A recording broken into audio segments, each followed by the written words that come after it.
कहते हैं संत व समाज के बीच सेतु बनने वाला मोक्ष का अधिकारी बन जाता है। समाज को बुराइयों से दूर कर स्वस्थ, सुखी व सम्मानित बनाने का पुण्य अर्जित करता है। ऐसा ही नजारा देखने को मिला संत आशाराम जी बापू आश्रम करसुआ अलीगढ़ में। यहाँ संत आशाराम जी बापू का 58वां साक्षात्कार दिवस कुछ अनोखे अंदाज में मनाया गया। भक्तों द्वारा संत आशाराम जी बापू की आरती, भजन, कीर्तन का सुंदर आयोजन किया गया। साध्वी रेखा बहन व सुशीला बहन द्वारा दिव्य सत्संग भी हुआ। तत्पश्चात सभी लोगों को खीर का प्रसाद बांटा गया।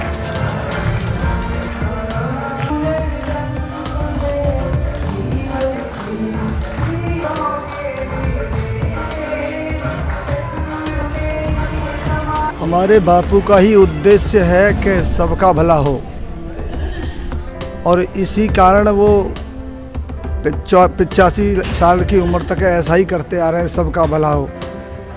उनके उन्होंने जो हमें आचरण सिखाए हैं, जो ज्ञान दिया है, वो ऐसा ज्ञान है कि उसका कोई तोड़ नहीं है। तो वो जो हमारे अंदर बसे हुए हैं, जितना हमें फ़ायदा हुआ है, तो हम अपने बापू को कैसे भूल सकते हैं।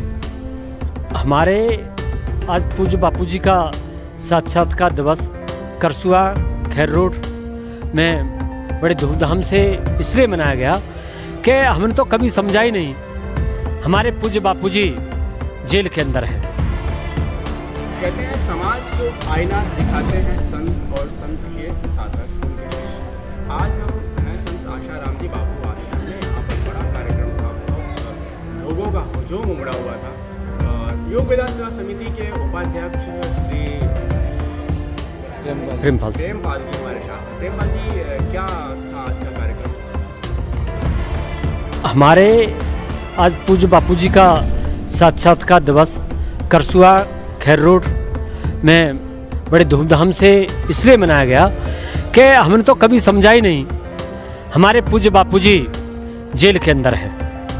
हमें तो महसूस ये होता है कि बापूजी हमारे साथ हैं, और बापूजी ने जो हमें 50 और 52 वर्षों से जो भारतीय संस्कृति और सनातन धर्म का जो ज्ञान दिया है, उसे हम कैसे भूल पाएंगे। और हमारी संस्कृति का प्रचार करना शिष्य का कर्तव्य होता है।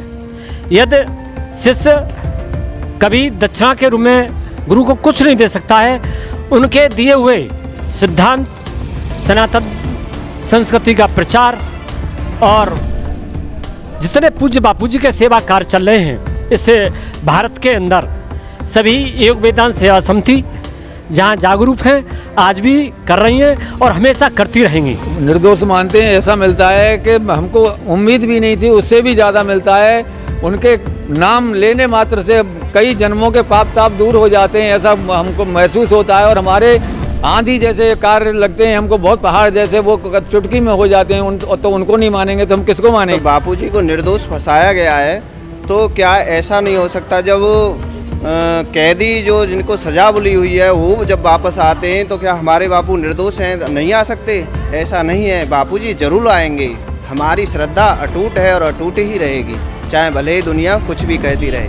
भले शरीर से गुरुदेव हमारे जोधपुर में बैठे हैं, लेकिन हमारे दिलों में गुरुदेव राज्य कर रहे हैं, क्योंकि उनसे साधकों को फ़ायदा हुआ है और अभी भी हो रहा है। तो भले ही शरीर से बैठे हैं वहाँ पर, लेकिन फ़ायदा तो बराबर मिल रहा है। हर दिल में गुरुदेव छाए हुए हैं, और जो उनको अनुभव हुए हैं साधकों को, वो झुटलाए नहीं जा सकते।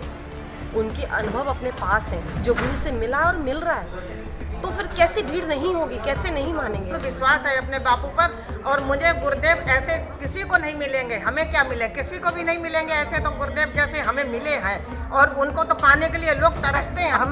हमें तो सहज में मिल गए ना, इसलिए हम उनकी कीमत नहीं समझते हैं। और बापू को दुनिया कहे कि अपने घर से फोटो निकाल दो, ये निकाल दो, कैलेंडर निकाल दो, सब निकाल दो, पर मेरे आत्मा में जो बसे उसे कौन निकाल देगा। एक लड़की ने जो आरोप लगाया, एक महिला हैं आप, क्षमा कीजिएगा, आप बुजुर्ग हैं, कहना तो नहीं चाहिए, लेकिन जो घृणित आरोप है एक महिला ने लगाया, एक लड़की ने लगाया, नाबालिग लड़की ने लगाया है, फिर एक महिला होने के नाते भी आप ऐसी बात कह रही हैं? हम महिला होने के लिए बात कर रहे हैं कि एक लड़की ने जो नाबालिग थी, उसको समझ ही नहीं थी कि मैं क्या बोलूं क्या नहीं बोलूं।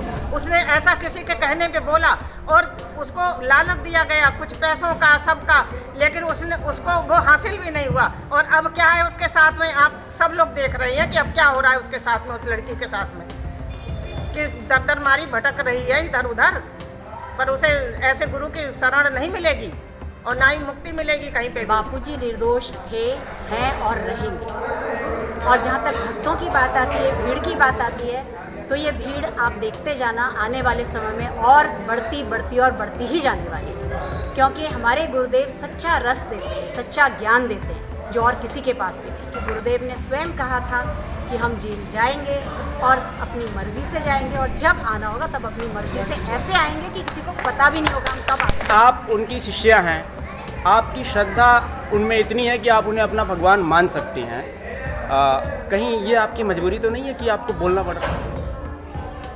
मजबूरी अगर होती तो यहाँ खड़े ही नहीं मिलते, कि कोई पकड़ के रख नहीं सकता किसी को भी। और जहाँ हमने अपना अनुभव देखा है, हमारा पूरा परिवार जुड़ा हुआ है, तो सारे परिवार के लोग तो अंधे नहीं हो सकते ना।